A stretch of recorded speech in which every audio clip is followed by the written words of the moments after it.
কেমন হবে যদি আপনি কোনো টপিককে একবার পড়েই সারা জীবন মনে রাখতে পারেন? একবার কোনো টপিককে পড়েই যদি আপনি সেটিকে সারা জীবন মনে রাখতে পারতেন তাহলে কেমন হতো? নিশ্চয়ই ভালো হতো, তাই না?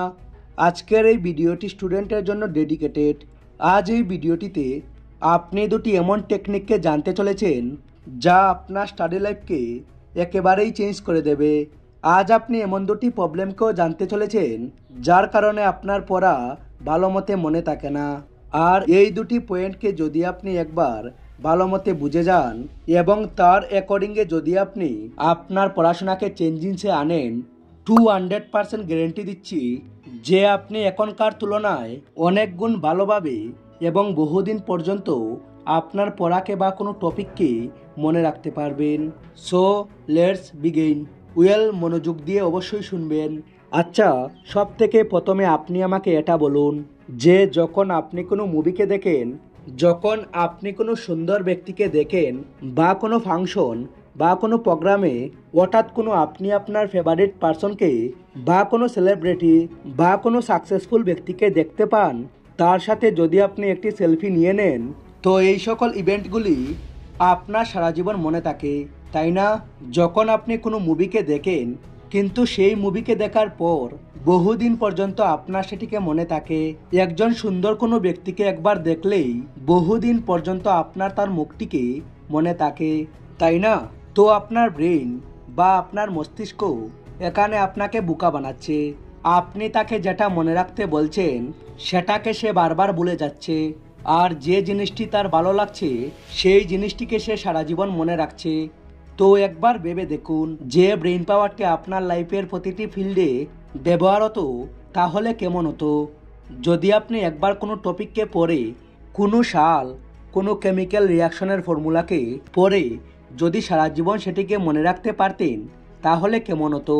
তো আগে যে এক্সাম্পলগুলিকে জানলাম সেখানে এই বিষয়টি একেবারেই পরিষ্কার যে যে জিনিসগুলিকে আমাদের ভালো লাগে বা যে জিনিসগুলিকে আমাদের ব্রেন মেনে নিচ্ছে যে এগুলি ভালো জিনিস, এগুলোতে কিছু স্পেশাল রয়েছে, এগুলো ইন্টারেস্টেড রয়েছে, সেই জিনিসগুলোই আমাদের সারা জীবন মনে থেকে যায়। মোট কথা হলো ইন্টারেস্ট, অর্থাৎ যে কাজে আমাদের ব্রেইনের ইন্টারেস্ট রয়েছে সেই কাজকেই আমাদের ব্রেন সারা জীবন মনে রাখে। ব্রেন এই কাজগুলিকে ইনস্ট্যান্টলি পার্মানেন্ট স্টোরেজে স্টোর করে নেয়। তো প্রথম যে পয়েন্টটিকে আমরা বুঝলাম সেটা হলো ইন্টারেস্ট।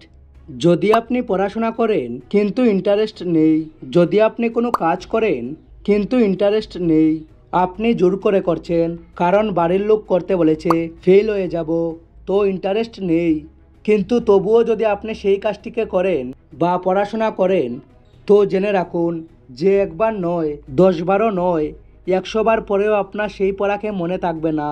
ডোন্ট মাইন্ড, বাট এরই পরিবর্তে যদি কোনো মেয়ে আপনাকে তার ফোন নাম্বার দেয় বা আপনার বন্ধু যদি কোনো সিক্রেট কথা বলে দেয়, তো এই সিচুয়েশনে আপনার ব্রেন ফুল পাওয়ার মুডে চলে আসে। নাম্বারই হোক বা বন্ধুর সিক্রেট কথাই হোক, যেমন করেই হোক আপনার ব্রেন সেটিকে মনে রেখে দেবে। পেন থাকুক বা না থাকুক, পেপার থাকুক বা না থাকুক না কেন, আপনার ব্রেন সেই নাম্বারটিকে মনে রেখে দেবে। জাস্ট এক্সাম্পল দিলাম আমি। আর এটা কেবল ছেলেদের ক্ষেত্রেই অ্যাপ্লিকেবল নয়, ইনফ্যাক্ট মেয়েদের ক্ষেত্রেও অ্যাপ্লিকেবল। কোনো বিয়েবাড়িতে বা কোনো ফাংশনে যদি কেউ তার ইয়ার স্টাইলকে অ্যাপ্রিসিয়েট করে দেয়, এক্ষেত্রে তার এই ঘটনাটি লং টাইমে মনে থাকে, কারণ অ্যাপ্রিসিয়েশন সবাইকেই ভালো লাগে। জাস্ট এক্সাম্পল দিলাম। তো ব্রেইনের যে বিষয় ইন্টারেস্ট থাকে, ব্রেইনকে যে জিনিস ভালো লাগে সে জিনিসকে আমরা খুব তাড়াতাড়ি মনে রাখতে পারি এবং বহুদিন পর্যন্ত আমাদের সে জিনিস মনে থাকে। আর আপনার পড়াশোনা মনে না থাকার সব থেকে বড় প্রথম কারণ হলো এই ইন্টারেস্ট। তো প্রথম প্রবলেমটিকে আমরা জেনে নিলাম যে অন্যান্য ইন্টারেস্টেড জিনিসগুলোর মতোই পড়াশোনাকেও ইন্টারেস্টেড বানাতে হবে, তাই না? কিন্তু কিভাবে পড়াশোনাকে ইন্টারেস্টেড বানাবো? দেখুন, যেদিন আপনি আপনার লাইফের একটি গোলকে ডিসাইড করে নেবেন, সেই দিন থেকে সেই গোলে পৌঁছানোর জন্য সাহায্য করা প্রতিটি জিনিসে আপনার ইন্টারেস্টেড চলে আসবে। আর পড়াশোনায় ইন্টারেস্টেড না থাকার এটাই হলো সব থেকে বড় কারণ যে আমাদের লক্ষ্য বা টার্গেট ফিক্স থাকে না। এবং আমাদের কনফিডেন্সের অভাব যে আমি লাইফে এটাই অ্যাচিভ করব আর আমি এটা অ্যাচিভ করেই ছাড়বো। আর একবার আপনি এটা লাইফে ডিসাইড করে নিন যে আপনি পড়াশোনা করে ফিউচারে এই কাজটি করবেন বা এই ড্রিমটিকে পূরণ করবেন। আর একবার ডিসাইড করার পর যখনই পড়তে বসবেন নিজের সেই লক্ষ্য বা ড্রিমের সম্পর্কে ভাবুন যেটিকে কিনা আপনি পড়াশোনা করে অ্যাচিভ করবেন। তারপর দেখুন তো যে পড়াশোনায় ইন্টারেস্ট আসে কিনা, তারপর দেখুন যে পড়াশোনায় মন বসে কিনা। তো তাড়াতাড়ি পড়াশোনা মনে রাখার প্রথম টিপসটি হলো ইন্টারেস্ট। এরপর দ্বিতীয় পাওয়ারফুল টিপসটি হলো ভিজুয়ালস। দেখুন এই ভিডিওটির প্রথম থেকে শুরু করে এখন পর্যন্ত যতগুলো এক্সাম্পল আমি আপনাকে দিলাম সেই সকল এক্সাম্পলগুলির মধ্যে একটি কমন জিনিস ছিল, যা ছিল সেই সকল ইভেন্টগুলি, সেই সকল মুভমেন্টগুলি আমাদের চোখের সামনে হয়েছিল, তাই না? যেমন মুভি দেখা, সুন্দর ব্যক্তিকে দেখা, এই সকল ইভেন্টগুলি আমাদের চোখের সামনে ঘটেছিল। অর্থাৎ যে ঘটনা বা বিষয় বা যে জিনিসগুলোকে আমাদের ব্রেন চোখ দ্বারা দেখে সেই বিষয় বা ঘটনা বা জিনিসগুলোকে আমাদের ব্রেন ইজিলি মনে রাখতে পারে। ভাবুন তো আপনি একটি ভয়ঙ্কর ঘটনাকে নিজের চোখে দেখলেন, তো এক্ষেত্রে এই ঘটনা আপনার কতদিন মনে থাকবে?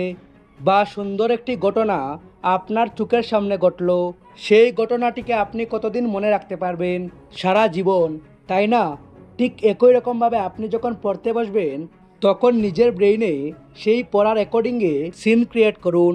শুধুমাত্র অনর্গলভাবে না পড়ে বরং সেই পড়াটির একটি মুভি তৈরি করুন। সেই মুভিতে আপনি পড়া হিসাবে একটি ক্যারেক্টারকে অ্যাড করুন। কোন কোন ক্যারেক্টার কী করলো এগুলিকে একটি মুভির সিনের মতো মাইন্ডে ইমেজ করুন। হ্যাঁ, আমি জানি যে এটি সকল সাবজেক্টের জন্য অ্যাপ্লিকেবল নয়, যেমন ম্যাথ, কারণ ম্যাথ, ফিজিক্স এগুলিতে বোঝার বিষয় রয়েছে।